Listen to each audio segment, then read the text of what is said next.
It's a beautiful, crisp April morning. Got the flag of Tonga flying today, beautiful flag.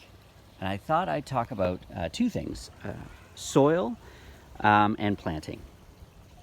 A big issue with gardening is always wanting to get seeds into the ground and start planting immediately. And I learned a valuable lesson about this from Miss Tunis, who used to teach science at Waterdown High.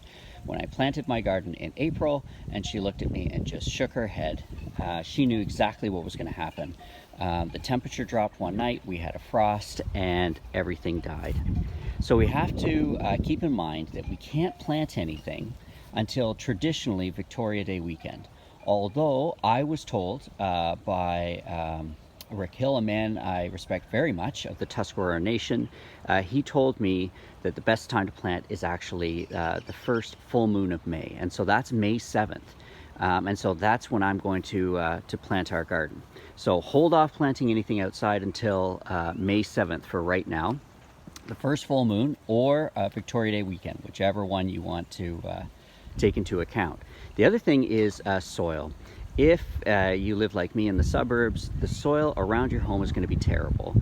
When they develop suburbs, they actually sell off the first couple feet of soil, and what's left behind lacks a lot of nutrients and often is just backfill, so filled with bricks and all kinds of stuff. You'll notice that if you start digging. So you need to improve the quality of your soil. So a way to do that is you can go to any place that sells soil and buy some, and you can still do this now in this age of social distancing. Also too, I've mixed in horse manure, and we live in Flamborough, so there are lots of ways to get manure here.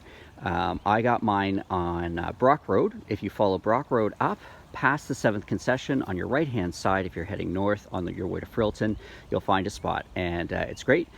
They've got a shovel there for you. You just shovel it into the bag, you drop $2 into the can, and presto, you've got some horse manure. And so I've mixed that in here, and I like doing it now because then it can kind of sit for a while, and it's all ready to be planted in a month. Okay, Waterdown, so there you go. Our little Victory garden is all ready to be planted, and it's going to be hard, but I've got to wait until May 7th before I can do that.